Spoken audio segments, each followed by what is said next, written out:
Halo teman-teman, kali ini saya akan bercerita dengan judul Kamu Harus Mati oleh @nyata74042956. Yuk kita tonton videonya. Saya terima nikahnya Karina bin Yusria dengan mas kawin seperangkat alat sholat dan uang tunai 1 juta rupiah. Sah, sah, alhamdulillah.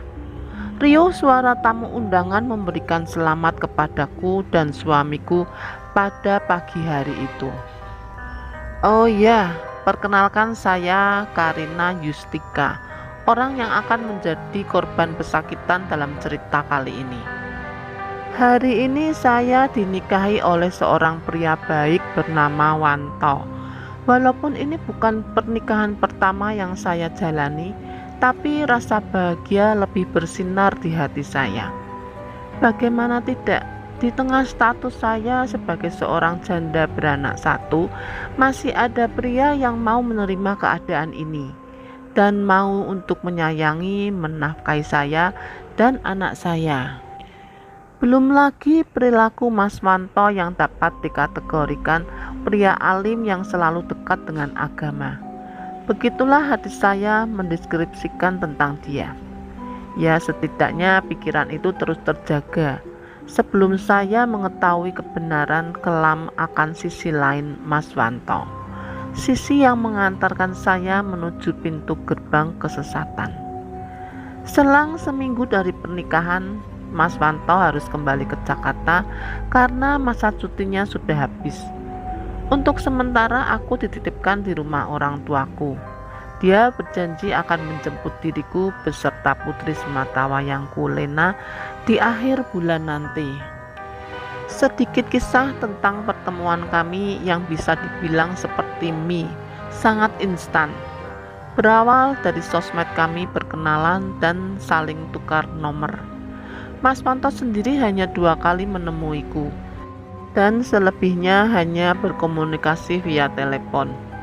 Namun pertemuan kedua dengan beliaulah yang meluluh lantakkan hatiku. Aku seperti tidak dapat menolak lamarannya. Dia layak disebut pria karena langsung membawa ibundanya dan beberapa perwakilan keluarga untuk melamarku. Hanya berselang 5 bulan perkenalan itu dan kami memantapkan diri naik ke pelaminan. Mas Wanto hanya memiliki seorang ibu, sementara ayahnya sudah berpulang sewaktu dia SMP. Sementara aku hanya memiliki ayah yang masih setia menjaga diriku dan adik lelakiku.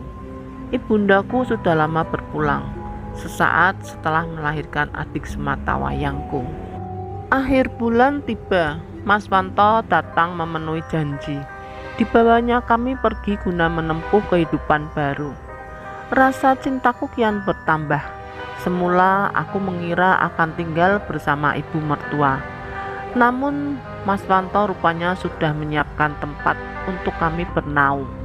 Lokasinya berada di salah satu kota madya yang menyangga kota Jakarta. Keadaannya cukup asri, hanya saja masih tergolong sepi. Walau sudah banyak rumah yang berdiri di sana, hanya beberapa kepala keluarga yang mendiami. Sisanya bangunan sepi yang sepertinya hanya sebagai invest bagi pemiliknya. Sebagai gambaran saja, untuk blok di rumah itu ada 15 rumah lain dan hanya 4 rumah yang sudah terisi. Dengan kata lain, 11 rumah masih kosong. Selain itu ada 5-6 rumah yang kondisinya sangat memprihatinkan. Hampir sebagian besar bagiannya rubuh dan dipenuhi oleh ilalang-ilalang liar. Untuk rumah yang kami tempati terdiri dari 3 kamar tidur, 2 berada di bagian depan, sementara dapur dan kamar mandi berada di bagian belakang. Cukup aneh karena 1 kamar tidur berposisi di sebelah kamar mandi dan dapur.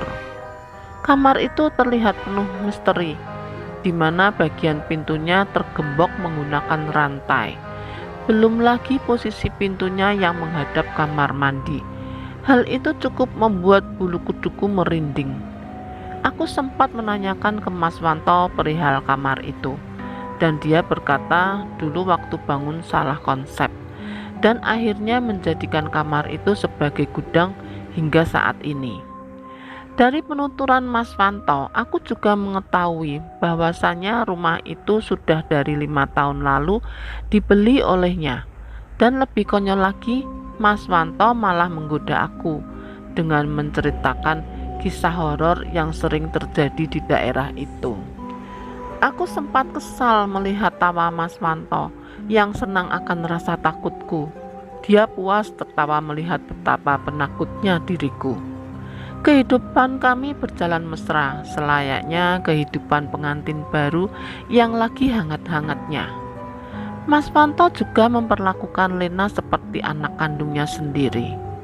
Hingga 3 bulan berlalu, bersamaan dengan hujan deras yang turun membasahi daratan di senja yang mulai menyapa.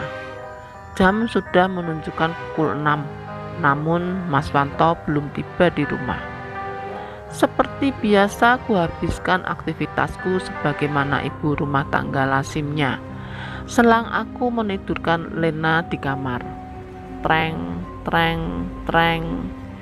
Terdengar bunyi benturan benda besi dari arah depan. Mas Wanto pulang, pikirku saat itu. Bergegas kuambilkan payung dan kunci gerbang, mengingat hujan yang masih turun dengan derasnya. Langkahku sigap dengan tangan yang sudah menggenggam sebuah payung. Kubuka pintu depan, sontak aku berteriak, "Hei, siapa kamu?" Seorang wanita di tengah hujan deras mencoba membuka gembok pagar itu. Sontak dia menghentikan aktivitasnya dan menatap sinis ke arahku. Takut wanita itu berbuat jahat, atau mungkin dia tidak sendiri. Aku langsung berteriak, "Tolong! Tolong!" Wanita itu gugup seiring dengan teriakan minta tolong yang terus aku lakukan. Tatapannya menoleh ke berbagai arah, seolah memastikan tidak ada yang memergoki aksinya saat itu. Samar terdengar ucapannya di tengah suara hujan yang masih menambah horor suasana. "Awas lo!" katanya sembari berlari pergi meninggalkanku. Darah seakan turun melepaskan seluruh sendi di tubuh. Tanpa sadar aku menitikkan air mata. Pikiranku buyar, kosong, hanyut dalam rasa takut akan peristiwa gila yang baru saja terjadi. Saat itu aku tidak tahu harus berbuat apa, selain hanya berjaga di depan pintu sembari berharap wanita jalang itu tidak kembali lagi, dan Mas Wanto segera pulang ke rumah.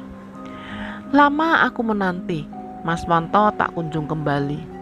Konsentrasiku terpecah kala terdengar panggilan memanggil. Panggilan itu seperti menangis.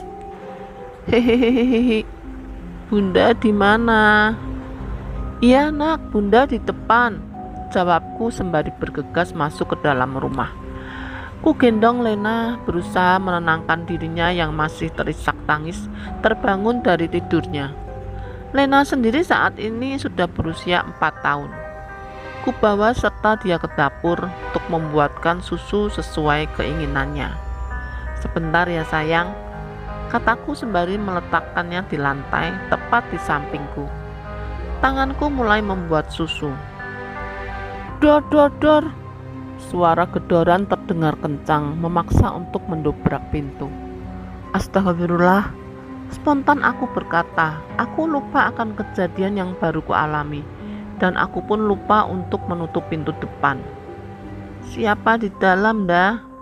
kata Lena sembari menunjuk ke arah kamar yang dijadikan gudang oleh Mas Wanto. Brak, brak, brak. Suara gedoran dari dalam pintu semakin intens dan kasar terdengar. Entah siapa yang bersembunyi di dalam sana. Ku genggam sebilah pisau sembari langkahku pelan berjalan menuju arah gedoran itu. Aku bukanlah manusia yang peka pada kehadiran mereka, dan tidak sekalipun pernah mengalami gangguan mistis nan mengerikan seperti ini. Namun malam itu Sesaat setelah kuletakkan telapak tanganku menyentuh pintu, aku merasa sesuatu yang teramat hitam, penuh dengan kekelaman, seperti bersemayam di dalam sana. Kekuatan itu seolah ingin melepaskan diri. Akal sehat sepertinya sudah tidak dapat mentolerir peristiwa sinting. Otakku hanya dapat mengisyaratkan agar aku lari, pergi dari sini. Hanya itu yang terlintas di benakku saat ini. Badanku bergerak alamiah, spontan ku angkat Lena, ku peluk erat dia sembari berlari keluar rumah. Hujan lebat yang tak kunjung reda bahkan tak dapat membendung niatku untuk keluar dari rumah ini.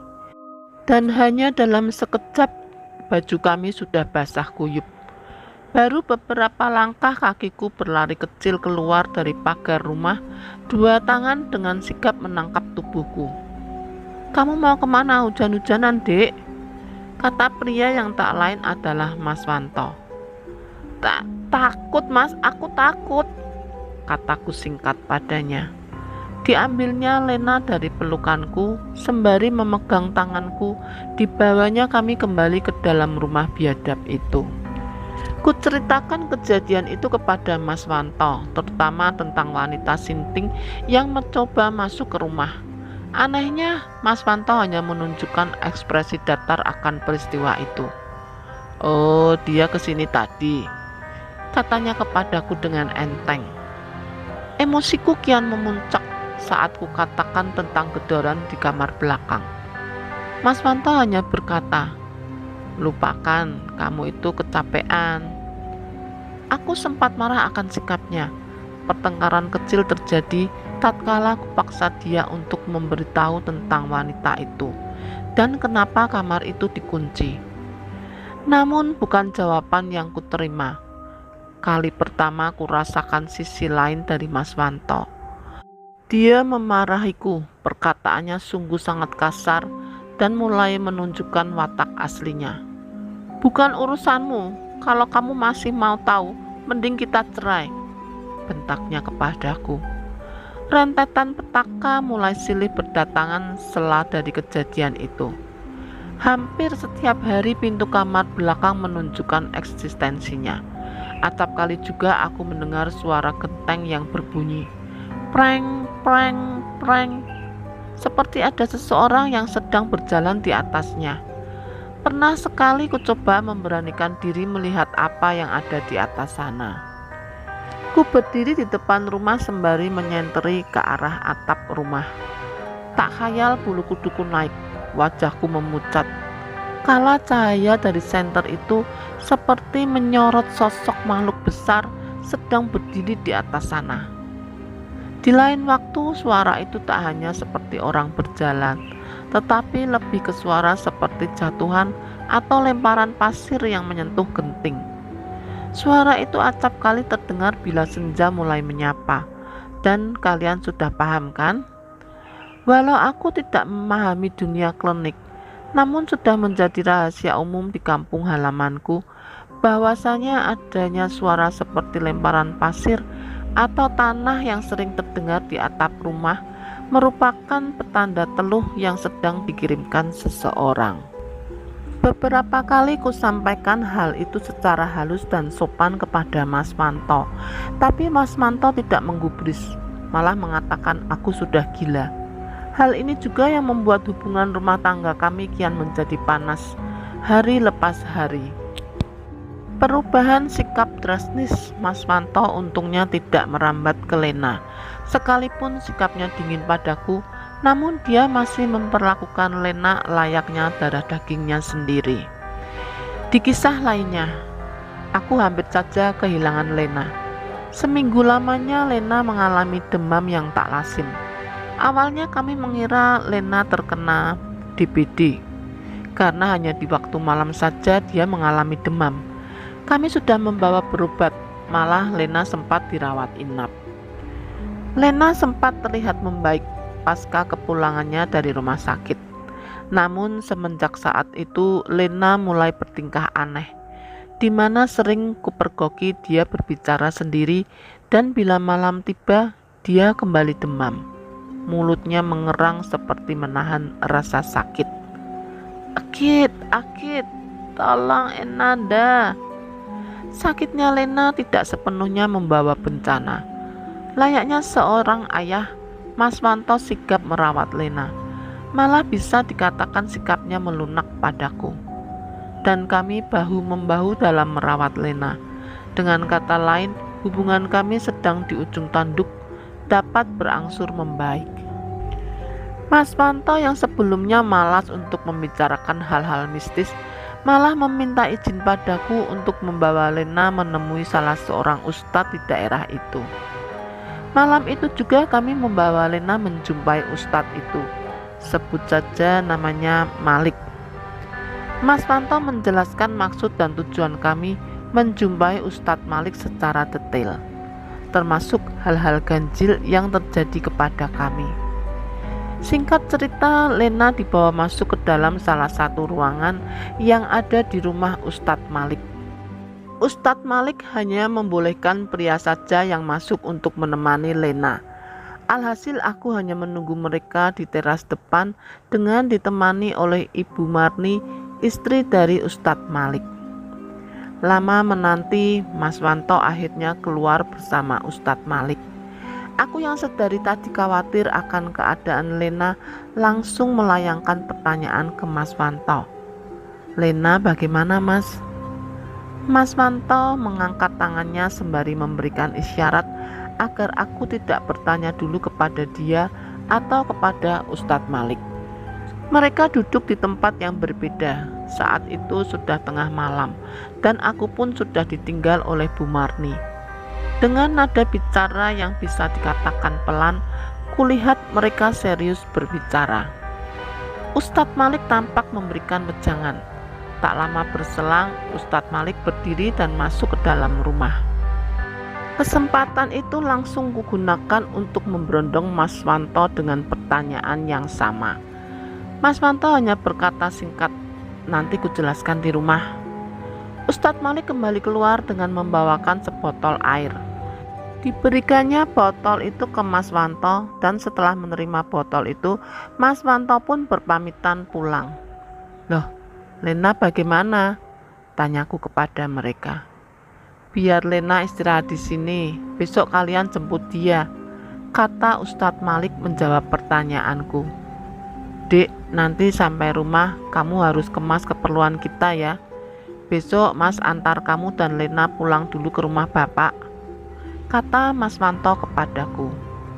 Lebih jauh dia melanjutkan perkataannya. Kamu gak usah banyak tanya dulu, nanti kalau akar masalahnya sudah selesai, Mas janji pasti akan jemput kalian.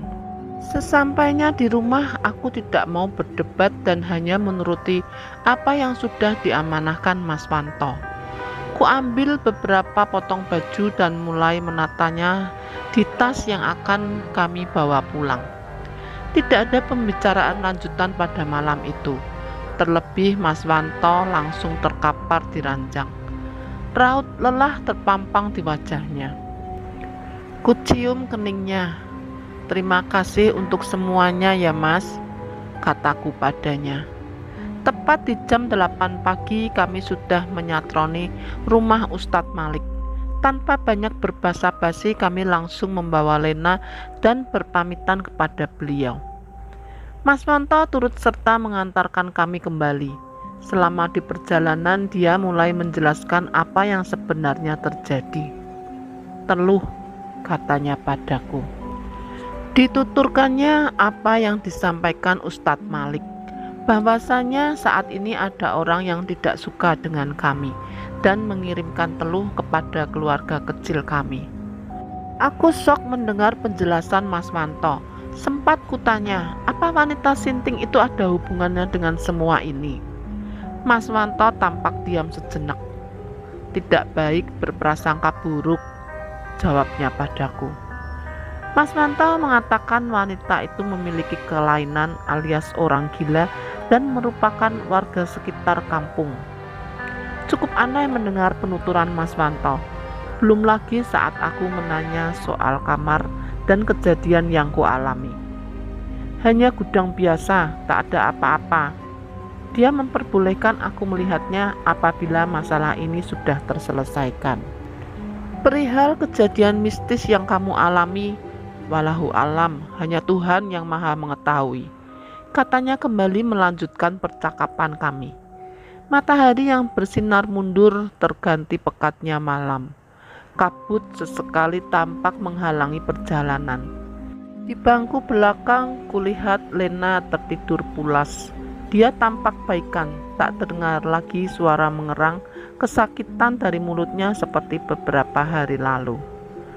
Bahasan seputar permasalahan klinik yang sudah tak dapat kami cerna dengan akal sehat perlahan berubah menjadi obrolan ringan tentang rencana indah Mas Wanto tentang kehidupan kami. Menjelang subuh kami sampai di rumah.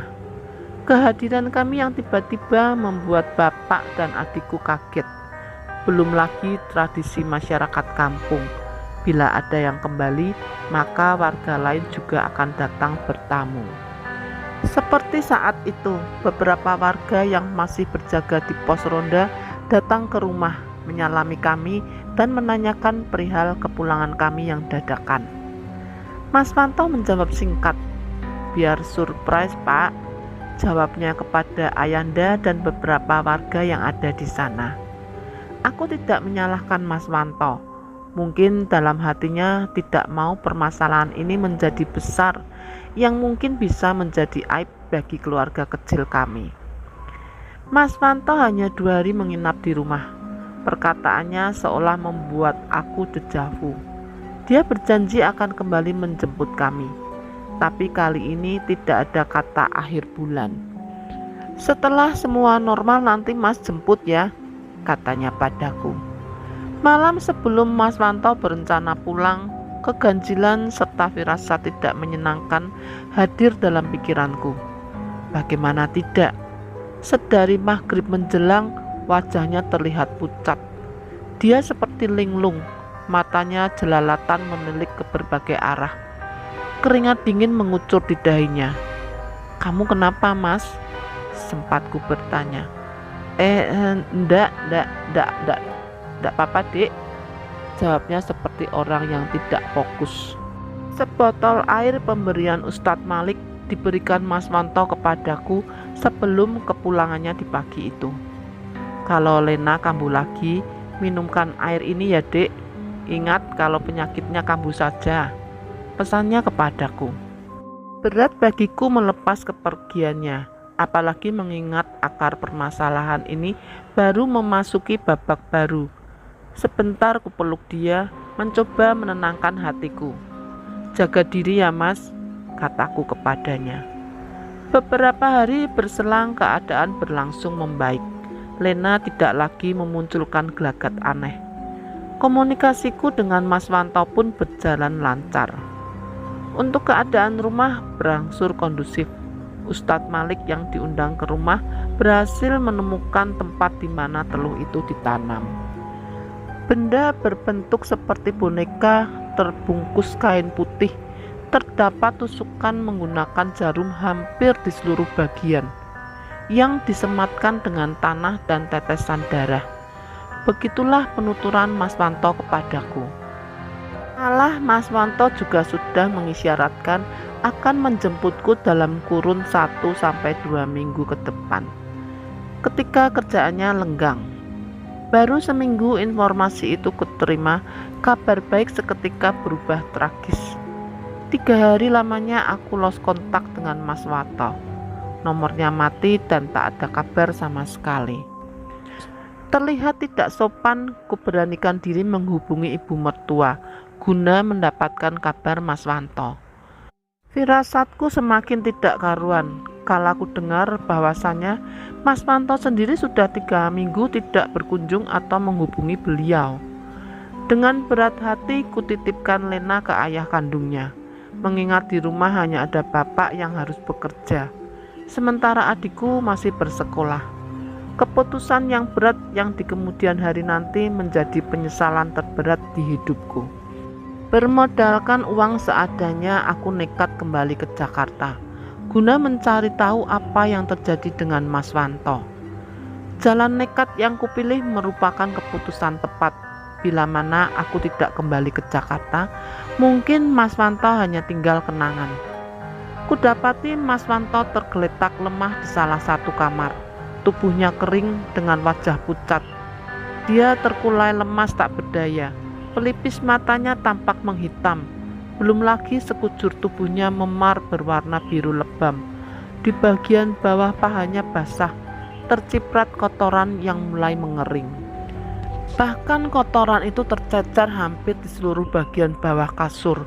Bau busuk yang teramat pesing terasa menyengat di dalam kamar itu. Aku menangis melihat kondisi Mas Wanto. "Kamu kenapa, Mas?" kataku sambil memegangi tangannya. Mas Wanto tampak seperti sudah kehilangan kesadarannya dan tidak mampu menjawab pertanyaanku. Namun air matanya tiba-tiba mengalir dari matanya, seolah menyadari kehadiranku. Saat itu juga aku berlari pergi menuju ke rumah beberapa tetangga, memohon pada mereka untuk membantuku bergegas membawa Mas Wanto menuju rumah sakit. Setibanya kami di rumah sakit, Mas Wanto langsung mendapatkan penanganan khusus. Dia dirawat di kamar ICU. Buntu, itulah hal yang kualami. Aku tidak tahu harus berbuat apa. Hanya ibu mertua yang dapat kuharapkan menjadi tempatku berbagi kesedihan saat ini. Sehari suntuk ku menjaga Mas Wanto. Ku pijitin kakinya, tangannya, dan berbicara apa saja yang aku bisa. Berharap hal kecil itu dapat direspon oleh Mas Wanto dan memberikan semangat kepadanya untuk sembuh. Keesokan paginya ibu mertuaku tiba di rumah sakit. Kehadiran beliau bersamaan dengan jadwal kontrol dokter yang mengenangani Mas Wanto. Dokter itu menginformasikan hasil lab dan rongsen dari Mas Wanto. Transient ischemic attack atau lebih terkenal dengan istilah stroke. Begitulah vonis yang dijatuhkan padanya.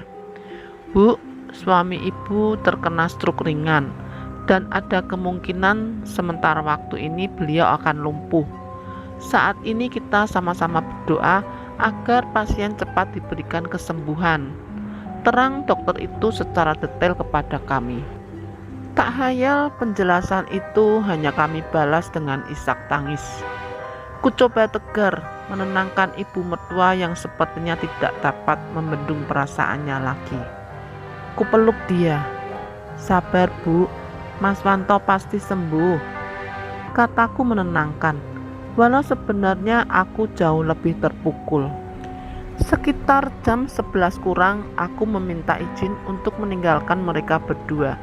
Rencananya aku akan pulang sebentar ke rumah, ke tempat yang mungkin menjadi sarang dari segala permasalahan yang ada. Berada sendiri di rumah terkutuk itu sungguh sangat tidak menyenangkan. Belum lama aku masuk ke dalam, suara gedoran sudah menyapa dari bagian dapur. Belum lagi aroma busuk yang berasal dari dalam kamar, di mana kasur itu pun masih bercecer kotoran yang sudah dihinggapi oleh lalat dan serangga lain. Apa daya, aku harus bertanggung jawab terhadap kondisi rumah. Belum lagi persediaan baju ganti Mas Wanto memang sudah habis. Ku buang jauh rasa takut itu dan memulai pengabdian menjadi istri yang baik. Hari mulai sore dan aku masih bertahan.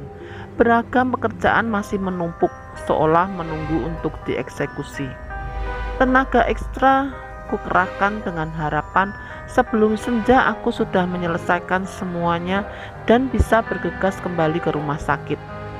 Rencana awal yang kurancang kenyataannya berbanding terbalik dengan realita. Aku seperti tersihir larut pada aktivitas. Setelah menyelesaikan masakan yang nanti akan kami makan di rumah sakit, mataku menilik singkat ke jam dinding yang telah berada di angka 6. Seketika itu juga nyali besar yang entah dari mana datangnya kini hilang bak mengkhianati diriku. Tiba-tiba aku merinding, bahkan sebelum rumah itu kembali terbangun untuk menakutiku. Aku merasa canggung dengan rumah sendiri. Apalagi saat kulihat pintu itu, Hawa panas seperti terpancar dari dalam sana, seolah ingin menunjukkan sesuatu yang teramat hitam. Rasanya belum sampai semenit rasa takut ini muncul, raungan sudah kembali terdengar dari dalam kamar itu. Ah, ah. Pintu itu juga mulai bergetar. Brak, brak, brak, brak. Terlihat jelas pegangan pintu itu naik turun, seakan ada orang yang ingin memaksa membukanya. Baru saja kubalikan badan bersiap mengambil ancang-ancang untuk kabur, langkahku malah mundur dan membuatku jatuh terpingkal. Hari itu kala pertama mataku menyaksikan langsung sosok putih berbalut kain kafan yang teramat jorok. Wajahnya hitam dipenuhi borok dan nanah. "Pocong!" teriakku. Tenang, tenang Rin, kataku dalam hati mencoba melawan rasa takut. Bau teramat busuk kental tercium dari sosok itu. Mata kami lama saling beradu pandang. Bukan karena keberanian, tubuhku serasa kaku. Bahkan lisan ayat suci yang kuucapkan seperti tersangkut di tenggorokan dan tak mampu keluar dari mulut ini.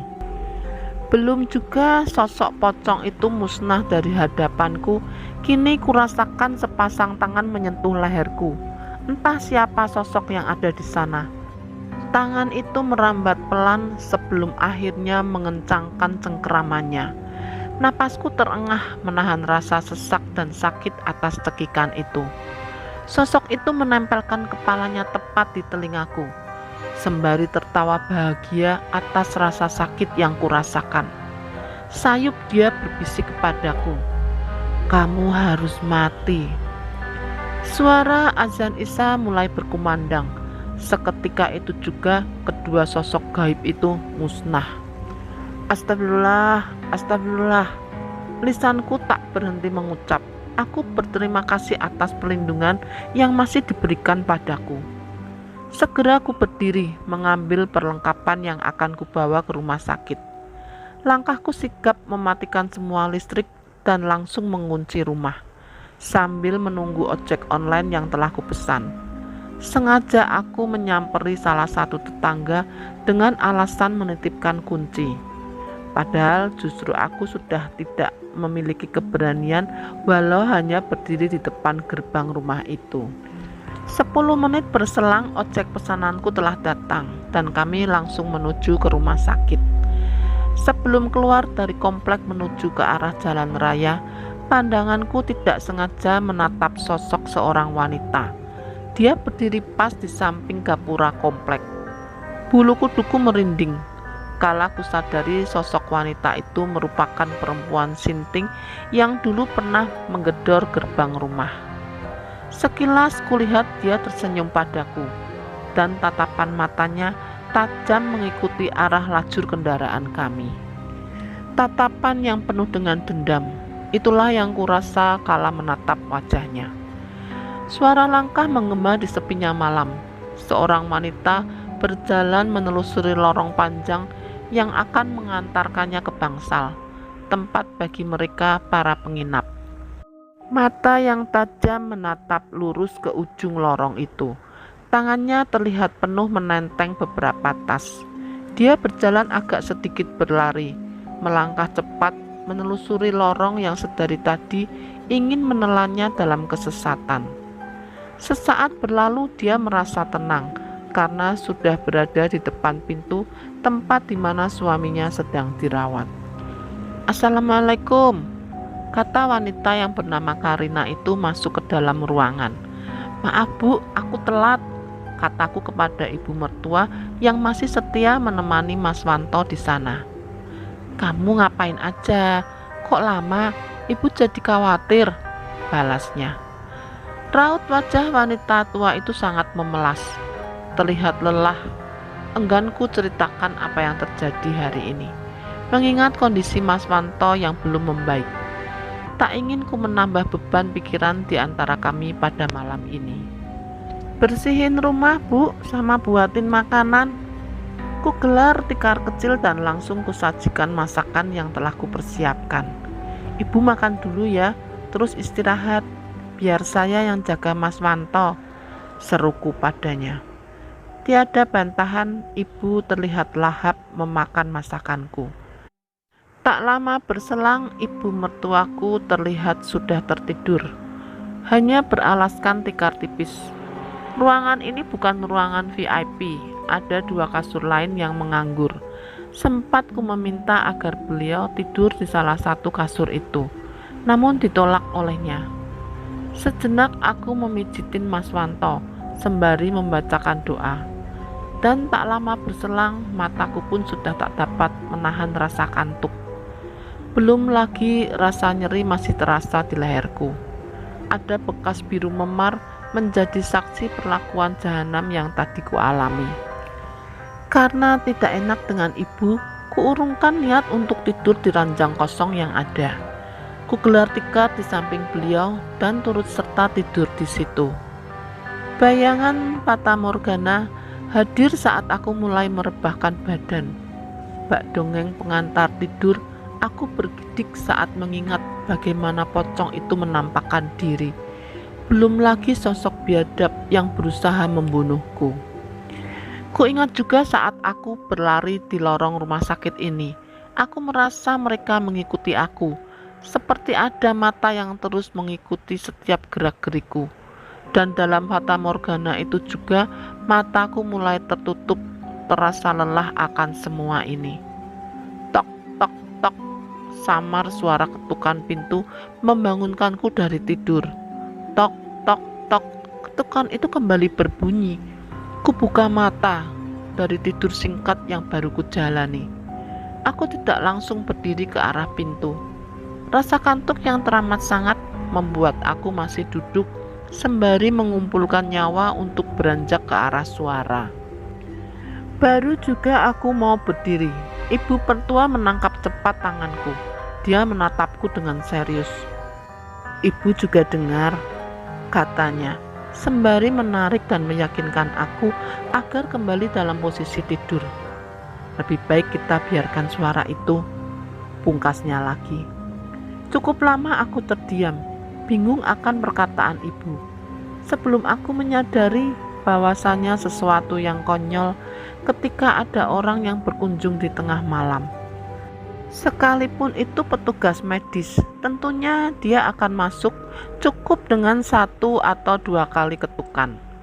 Suara langkah pelan berjalan ke arah kami, diiringi tarikan napas satu-satu, seperti orang yang teramat sesak.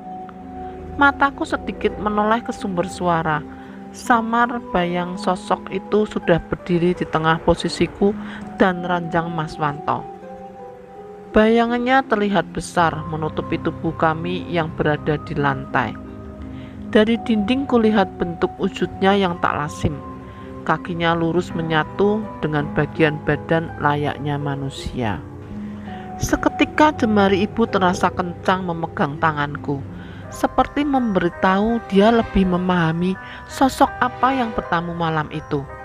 Tangannya basah dan sangat dingin.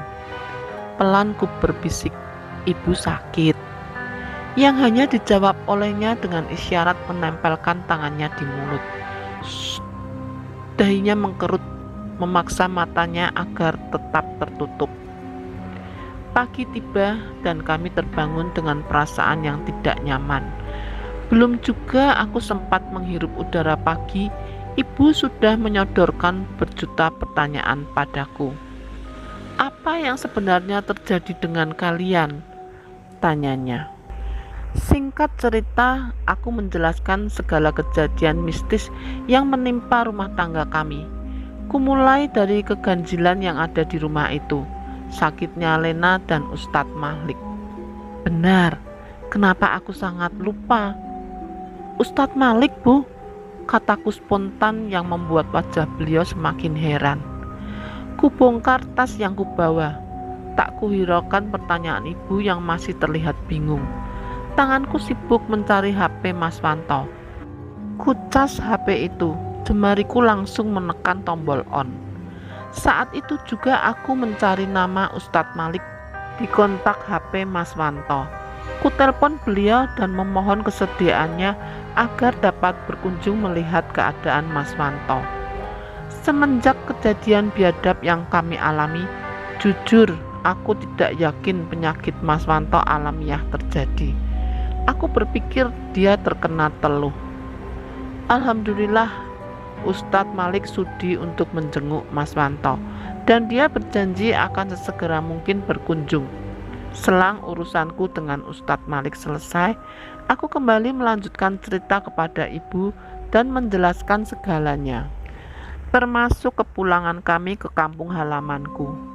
Ibu hanya bisa menggelengkan kepala, seolah sedikit ragu dengan apa yang kujelaskan. Malah dia mewanti agar kami tak percaya dengan dukun dan sebagainya. Berserah ya pada Allah, jangan sampai kalian salah, malah kalian yang nanti jadi pelaku kesesatan, katanya. Menjelang sore hari, ibu berpamit pulang. Selain memang dia belum mengganti baju sedari kemarin, ibu mertua juga harus membuat dan mengantarkan jamu pesanan. Berdagang jamu merupakan mata pencarian beliau semenjak ditinggal oleh suami tercinta. Dengan cara itu juga dia membesarkan Mas Wanto seorang diri. Di sisi lain, belum ada tanda kehadiran Ustadz Malik akan datang. Sempat kukirimkan foto keadaan Mas Wanto, berharap keibaannya. Namun hingga maghrib tidak ada balasan lanjutan yang kuterima. Ku berwudu, bergegas menunaikan kewajiban pada Sang Maha Pencipta. Kusyuk ku berdoa memohon ampun dan pertolongan padanya. Seketika itu juga Allah mengirim pertolongan. Tak lama dari sujudku usai, Ustadz Malik tiba di sana. Tak banyak dia berbicara padaku, hanya sekedar salam dan dia meminta izin untuk melihat Mas Wanto. Ustadz Malik berdoa, membacakan ayat-ayat suci. Dia mengusap kaki Mas Wanto, tangannya seolah menangkap sesuatu. Mas Wanto mengerang hebat, tubuhnya menggelinjang, bergerak seperti memberontak. Darah segar termuntah dari mulutnya. Astagfirullah, ini sudah sangat keterlaluan. Tujuannya memang ingin menghabisi kalian, kata Ustadz Malik melihat bagaimana tubuh Mas Wanto merespon pengobatan yang dilakukannya. Ustadz Malik melanjutkan pengobatannya. Diambilnya botol kecil yang ada di sakunya. Botol itu berisi minyak. Dituangkan minyak itu sembari mulutnya masih terus berdoa. Perlahan dia mengusap tubuh Mas Wanto dari ujung kaki hingga kepala Mas Wanto. Lagi-lagi hal di luar nalar terpaksa kulihat. Tubuh Mas Wanto mengeluarkan asap. Setiap tangan Ustadz Malik mulai memijat tubuhnya.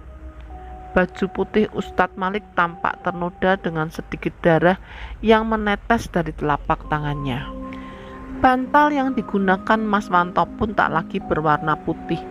Mulutnya terus memuntahkan darah merah kehitaman yang sangat amis dan busuk. Dan baru kusadari tangan Ustadz Malik seperti mengangkat benda-benda tajam yang membuat telapak tangannya berdarah. Setiap paku dan jarum yang berhasil ditarik Ustadz Malik keluar dari tubuh Mas Wanto, maka Mas Wanto pasti memuntahkan cairan hitam. Hampir 20 menit Ustadz Malik melakukannya. Sebelum akhirnya dia berhenti. Cukup untuk hari ini, dia tidak akan sanggup bila semua diselesaikan. Diambilnya kain putih, diletakkannya paku dan jarum itu. Mungkin lebih dari 20 pasang benda itu ditanam pada tubuhnya. Ustadz Malik terlihat kaku bila harus berkomunikasi berdua dengan wanita. Sesaat setelah selesai, tidak banyak wejangan yang diberikannya. Dia hanya berkata, "Tolong dibersihkan, dia akan baik-baik saja." Seraya pergi meninggalkan kami. Langsung kupanggil suster yang berjaga malam itu. Dengan meminta bantuannya, ku ganti baju dan sprei yang penuh dengan muntahan darah Mas Wanto. Ada pertanyaan dari suster itu akan apa yang terjadi. Aku tidak dapat berkata apa-apa selain mencoba meyakinkannya bahwa semuanya baik-baik saja. Singkat cerita, keesokan harinya Mas Manto sudah dapat berbicara. Bahkan secara ajaib dia sudah bisa duduk sendiri, walau kondisinya masih sangat lemah. Ustadz Malik pun kembali datang pada saat itu. Beliau datang dengan membawakan kami oleh-oleh batang daun kelor. Tak banyak yang kuketahui, karena Ustadz Malik meminta aku dan ibu untuk meninggalkan mereka berdua. Obrolan itu hanya 4 mata dan berlangsung singkat. Namun aku tak peduli apa yang dibahas mereka. Melihat Mas Manto sudah mulai sembuh, lebih dari cukup untuk diriku. Setelah 8 hari lamanya menginap di sana, Mas Manto akhirnya diperbolehkan pulang. Harapan semua sudah berakhir, ternyata hanya ada di angan. Kepulangan kami pada saat itu nyatanya menjadi babak terakhir di mana akulah yang akan menjadi pesakitannya. Berawal dari keisenganku akan isi yang ada di HP Mas Manto. Tabir kegelapan itu perlahan memberikan jawaban atas segala kekonyolan yang terjadi. Wanita yang dikatakan gila itu merupakan wanita yang sampai sekarang masih menyandang status sebagai istri sah Mas Manto. Dan yang lebih menyakitkan hatiku lagi, sewaktu Ustadz Malik berkunjung untuk melakukan pembersihan di rumah itu, teluh utama berada di kamar tertutup itu, di mana di dalam kamar itu berisi foto, pakaian, dan lain sebagainya dari wanita yang akhirnya ku ketahui bernama Wijayanti. Tubuhku lebih merinding melihat foto-foto kemesraan mereka dibanding pembakaran jimat yang didapat Ustadz Malik dari dalam kamar itu. Aku menangis memikirkan bagaimana bisa pria yang sebenarnya sudah tahu akan hal aneh itu, tapi membiarkan aku dan anakku dalam bahaya. Apakah dia masih mencintai wanita itu, hingga dia membiarkan wanita itu menyakiti kami? Belum lagi aku juga merasa hina dengan diriku sendiri. Aku memang janda, tapi aku bukan pelakor. Haram bagiku menerima dirinya bila sedari awal ku ketahui dia masih memiliki istri. Detik itu juga ku kemas barangku, walau mulut manisnya tak berhenti memohon maaf. Namun hatiku seperti terkunci, enggan terbujuk oleh omongan busuknya. Dan malam itu aku pulang dengan hati yang sangat hancur. Kepulanganku ke rumah untuk kedua kalinya tanpa ditemani Mas Manto sudah pasti membuatku menjadi buah bibir warga di sana. Banyak kabar burung ku dengar perihal desas-desus cerita miring yang mengarah tajam kepadaku. Rumor aku dicerai, KDRT, bahkan sampai ada kabar yang mengatakan aku dicampakkan karena keganjenan menjadi gosip sampah yang mereka perbincangkan di setiap harinya. Sudah pasti sebagai manusia biasa ada batasan dalam kesabaranku. Kabar miring yang semula tidak kugubris sudah tidak dapat untuk kutolerir. Bagaimana tidak, aku yang berniat belanja ke salah satu warung harus mendengar pedasnya omongan tentang diriku.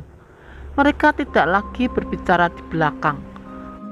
Tanpa ada rasa tidak enak terhadapku, salah satu wanita yang ada di sana, sebut saja Bu Eni, matik pertikaian berdarah itu. Dia menanyakan langsung perihal kabar sampah mengenai rumah tanggaku, tapi dengan nada bicara yang bisa dikatakan memvonis, bukan menanya. "Kamu dicerai, Rin," katanya. Sementara wanita lain yang ada di sana bukannya bersimpati atas kelakuan Bu Eni, mereka malah kompak menghakimiku saat itu. "Iya, sudah beberapa hari. Mana suamimu? Beneran cerai?" kata wanita lain yang ada di sana. Kuurungkan niatku belanja di sana. Aku berbalik arah dan pergi meninggalkan mereka. Tapi Bu Eni malah membuat aku semakin jengkel. "Ye, mana pergi, bukannya dijawab," serunya kembali. Saat itu pula otakku seperti penuh dengan darah, terasa mendidih. Aku seperti kehilangan kontrol. Aku berjalan ke arahnya, kutatap wajahnya yang sangat mengesalkan itu. Wanita lain seperti sudah menyadari kemarahanku dan berusaha menenangkan diriku. "Ibu mau tahu soal apa?" teriakku tepat di depan matanya. Kali ini dia terlihat gugup, namun masih saja wanita sampah ini mengatakan hal yang sama. Belum sampai dia berhenti berbicara, tanganku spontan meraih botol beling dan menghantamkan tepat di kepalanya. Ibu Eni ambruk, darah bercucuran hebat dari kepalanya. Entah setan apa yang merogoh jiwa. Saat itu aku merasa bahwa jiwaku telah mati, walau tubuh ini masih hidup. Melihat dia terkapar meringis kesakitan, bukannya membuat aku sadar, malah sekali lagi kuhantamkan beling itu padanya. Alhasil buah petaka dari peristiwa itu bukan hanya menjadi beban diriku semata. Keadaan sempat heboh saat warga berbondong datang ke rumah meminta klarifikasi kepada keluargaku. Beruntung aku masih memiliki pria yang selalu ada dan menjagaku sepenuh hati, bapak dan adikku. Iya, hanya mereka berdua yang benar tulus membela. Malah bapak sempat mengacungkan parang ketika ada beberapa warga yang memprovokasi agar masalah ini diproses ke kantor polisi. Singkat cerita, aku akhirnya harus mendekam beberapa hari di balik dinginnya jeruji besi. Dan saat itu juga ada celah untuk Mas Wanto kembali meluluh lantakkan hatiku. Mas Wanto datang bak pahlawan. Dia menjamin diriku. Dia juga yang bernegosiasi ke rumah Bu Eni agar mencabut laporannya. Dan yang paling penting, kehadirannya seolah menyelamatkan wajah keluargaku serta membantah omongan miring yang beredar selama ini. Bapak hanya bisa mengelus dada mendengar kejujuran dari mulutku. Meski kecewa dengan kelakuan Mas Wanto, namun tetap dia memberikan maaf. Dengan syarat Mas Wanto harus segera mengurus surat cerainya. Selain itu, aku juga belum diperbolehkan pulang ke Jakarta bersama Mas Wanto sebelum semua terselesaikan. Mas Wanto menyanggupi permintaan Bapak dan berjanji secepat mungkin merealisasikan permintaan Bapak. Di sisi lain, semua peristiwa itu juga kuceritakan kepada mantan suamiku. Dan setelah berkonsultasi dengan Bapak, walau berat hati, aku menitipkan Lena lebih dari yang kupikirkan. Ada benarnya, pikirku. Seandainya perceraian itu pun cepat terjadi, tapi tidak ada jaminan wanita gila itu akan berhenti meneror kehidupan kami. Tidak sampai sebulan, Mas Wanto sudah kembali menemuiku. Walau belum resmi bercerai, setidaknya dia sudah menunjukkan keseriusannya. Dibawanya tanda bukti surat berisikan permohonan cerai yang saat itu sudah masuk ke dalam proses pengadilan agama. Aku senang akan keseriusannya menata kembali kehidupan kami.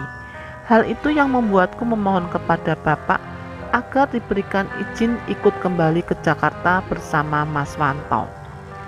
Awalnya Bapak tidak setuju dengan permintaan itu, tetapi karena sedikit paksa dariku, mau tak mau beliau tetap memberikan izin, tapi tidak dengan Lena.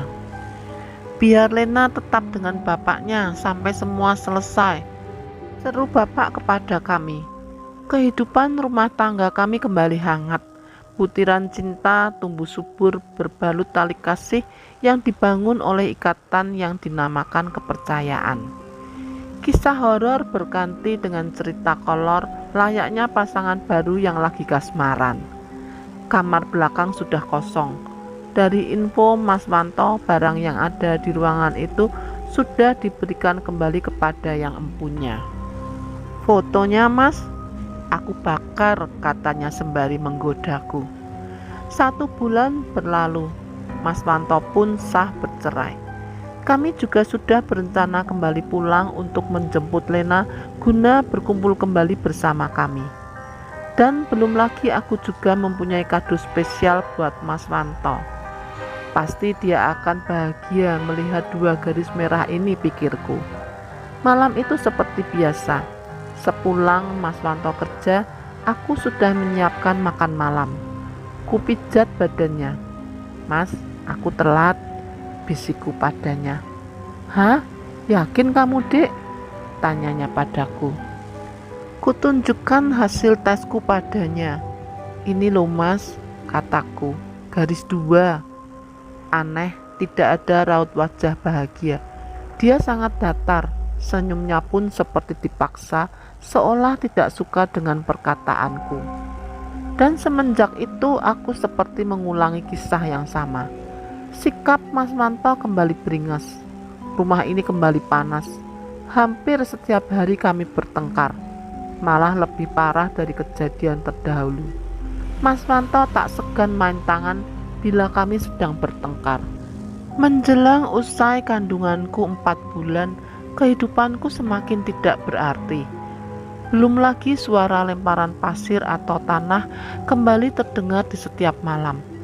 Dan lebih horor lagi, wanita jalang itu kembali datang ke rumah. Aku sempat bersikap ketus dengan kehadirannya. Malah pikiranku melayang jauh. Apakah perubahan sikap Mas Wanto karena ulah wanita ini lagi? Bahkan sempat kumaki dia dan kupaksa mengakui perbuatannya. Namun dia hanya tertawa. Hahaha, jangan mengatakan aku jalang. Aku sudah tidak menginginkan Wanto, katanya. Justru aku bahagia melihat dia termakan karmanya, meninggalkan diriku demi wanita sepertimu. Sontak aku terdiam, gugup dengan ucapan wanita itu. Aku memang tidak suka padamu dan sempat berpikir kalian mati saja. Hanya saja kedatangan Wanto minggu lalu kepadaku membuat aku iba padamu. Mas Wanto menemuimu? Tanyaku. Iya, ada masalah. Bukan hanya menemui, tapi kami. Ya, tahulah kalau wanita sama pria. Hahaha. Aku semakin bingung dengan perkataannya. Tidak usah heran, aku sudah tidak ada hubungan dengan Wanto. Aku gak tahu entah apa yang menggerakkan hatiku menemuimu. Lebih baik kamu segera pergi. Tinggalkan dia kalau kamu masih ingin hidup. Tahu untuk apa Wanto menemuiku? Tanyanya padaku. Untuk membunuhmu. Wanita itu berjalan mendekati diriku. Jarak kami kini tak lebih dari 20 cm. Dielusnya perutku. Dia berkata, bukan salahmu. Salahkan ibumu terlahir murahan. Wanita sinting itu hanya tersenyum. Ada yang kamu tidak paham? Katanya padaku. Dulu aku dan Wanto saling mencintai. Sebelum ibunya selalu mengganggu rumah tangga kami, dan aku selalu dihina hingga aku keluar dari rumah ini. Tahu kenapa? Karena aku belum memberikan Wanto anak. Bukan karena aku tidak mau, tapi Wanto itu mandul. Dan kamu tahu apa yang Wanto akan lakukan? Menumbal dirimu serta anak haram di rahimmu. Aku bergidik, merasakan takut yang amat sangat. Takut akan kesalahan besar yang telah kuperbuat. Wanita itu kembali melangkah ke arahku. Dia berhenti tepat di hadapanku. Tangannya mengusap wajahku sembari mendekatkan wajahnya. Dia mencium pipiku. Sedulur getih, bisiknya sembari melepaskan tangannya dari kepalaku dan berlalu pergi. Sekian ceritanya untuk part 1 dan akan bersambung ke part 2. Terima kasih yang sudah menonton videoku. Jangan lupa di subscribe, share, dan komen ya.